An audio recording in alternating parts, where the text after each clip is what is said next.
sais, la recherche des objets, en fait, c'est une partie vraiment importante pour moi. Je passe vraiment beaucoup de temps dans les vides-greniers, dans les brocantes, chez les antiquaires ou aux puces.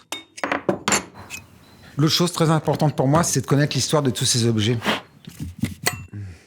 En fait, si je connais pas son utilité, son époque et si possible le lieu où il se trouvait, en fait, je peux pas le transformer en lampe. L'idée, par les lampes, c'est de raconter, de transmettre l'histoire de tous ces objets et instruments qui, en fait, aujourd'hui sont plus fabriqués, ont disparu. Je me suis vraiment instinctivement tourné vers le métal parce que j'aime ce matériau.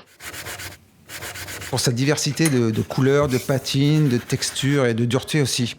Comme je travaille que sur des objets anciens, une fois que j'ai enlevé la peinture ou la rouille, c'est souvent une grande surprise pour moi. Par exemple, tu vois, les laietons ou les bronzes, ils ont des nuances différentes de doré suivant les différents types d'alliage.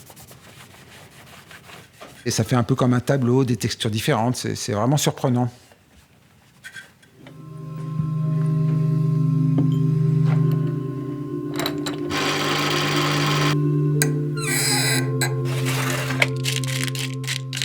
Tu vois, là, pour cette lampe, j'ai choisi un polaromètre. C'est un ancien instrument de mesure de laboratoire que j'avais acheté, je me souviens, il y a très longtemps, chez un antiquaire au Puce de Saint-Ouen. Dès que je l'avais vu, j'avais vraiment eu un coup de cœur, parce que c'est vraiment un objet rare, déjà, et particulier, qui ressemble un peu, enfin, qui serait un peu comme le résultat d'un mariage entre un microscope et un théodolite.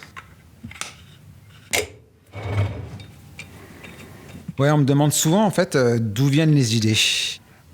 Et en fait, dès que je vois l'objet, j'ai déjà la lampe en tête. Et puis une fois dans l'atelier, tout se fait naturellement, sans trop réfléchir.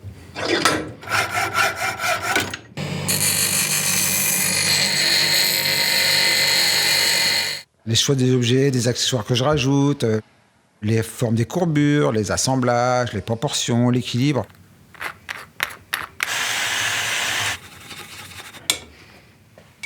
Tout ça, c'est déjà en moi. En fait, je laisse faire les mains et tout se passe très bien.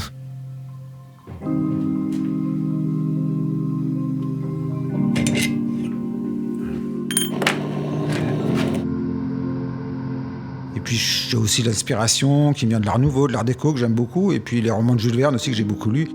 Et les films et les BD à l'esthétique steampunk ou science-fiction.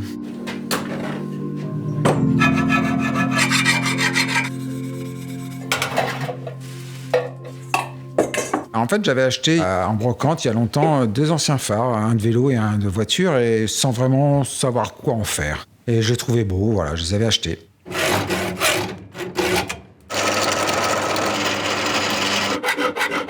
Et puis, le jour où j'ai cet espace pour faire cet atelier, en fait, la première chose que j'ai faite, c'est de transformer ces 2 phares en lampes.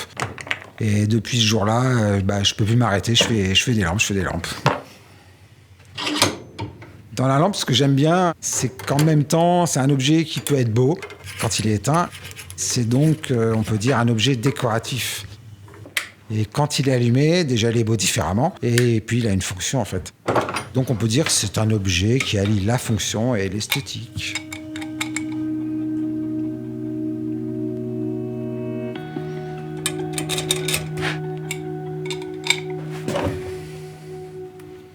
Dès le début, je voulais rajouter un instrument de mesure à aiguille, en fait, qui soit ancien et pas numérique. J'ai choisi un comparateur micrométrique qui servait à l'époque à mesurer les épaisseurs dans les ateliers mécaniques, par exemple, ou pour des usinages, des réglages de précision, enfin tout ça. Comme ce sont toujours des vieux objets qui n'existent plus maintenant, en fait, j'aime leur offrir sa seconde vie et expliquer surtout leur histoire et leur utilisation ancienne. Finalement, avec cette lampe, je transmets un savoir à la personne qui va l'acquérir. Et en fait, c'est ça qui me plaît beaucoup.